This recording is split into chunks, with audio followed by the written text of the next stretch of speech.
देखिए, झारखंड में पेसा नियमावली लागू होने के बाद प्रशासनिक गलियारों में हलचल तेज हो गई है। पूर्व पंचायती राज निदेशक निशा उरांव ने दावा किया है कि वर्तमान में जारी नियमावली उस प्रारूप से बिल्कुल अलग है जिसे उनके कार्यकाल में विधि विभाग ने अनुमोदित किया था। आपको बता दें कि निशा उरांव के अनुसार पेसा कानून 1996 और संविधान का मूल आधार आदिवासियों की परंपराओं और रूढ़ियों पर टिका है। उनके समय के ड्राफ्ट में हर जगह इन शब्दों का उल्लेख था, लेकिन नई नियमावली से रूढ़िजन्य शब्द को गायब कर दिया गया है।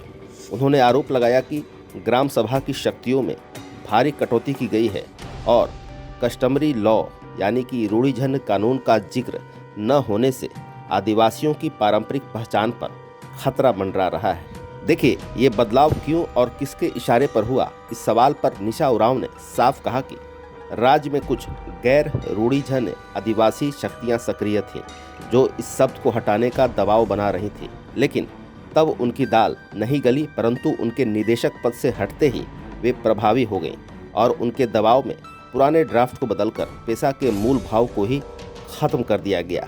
निशा उरांव ने पूरी प्रक्रिया पर सवाल उठाते हुए कहा कि जुलाई 2023 में जनता से सुझाव लेने और मार्च 2024 में विधि विभाग की स्वीकृति मिलने के बाद फिर से नई ड्राफ्ट कमेटी बनाना गलत था।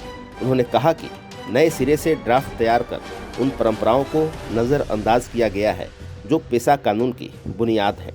आपको बता दें कि निशा उरांव पूर्व मंत्री और कांग्रेस विधायक डॉक्टर रामेश्वर उरांव की बेटी भी है और दिसंबर महीने में जब कैबिनेट से पेसा नियमावली को मंजूरी मिली थी तो उन्होंने इसे आदिवासी समाज के लिए बड़ी जीत करार दिया था। आपको बता दें कि राज्य में पेसा नियमावली का विरोध अब तेज होने लगा है। पूर्व पंचायती राज निदेशक एवं अपर आयकर आयुक्त निशा उरांव के नेतृत्व में आदिवासी समन्वय समिति का शिष्टमंडल लोक भवन में राज्यपाल से मिला और नियमावली में संशोधन की मांग को लेकर एक ज्ञापन सौंपा। निशा उरांव ने कहा है कि पेसा की आत्मा ग्राम सभा में निहित है, न कि प्रशासनिक ढांचे में। आदिवासी संगठनों ने राज्यपाल से हस्तक्षेप की मांग की है। कहा कि पेसा कानून 1996 का मूल उद्देश्य 5वीं अनुसूचित क्षेत्रों में ग्राम सभा को सर्वोच्च अधिकार देना था, लेकिन नई नियमावली में उन्हीं अधिकारों को सीमित कर दिया गया है। आपको बता दें कि परंपरागत प्रमुखों को हाशिए पर रखा गया, ऐसा लक्ष्मीनारायण समिति के संयोजक लक्ष्मीनारायण मुंडा ने कहा है। उन्होंने आगे बताया है कि परंपरागत प्रमुखों को हाशिए पर रखकर सरकारी सचिव को निमंत्रण दिया गया। यह आदिवासी संस्कृति एवं स्वायत्तता का हनन है।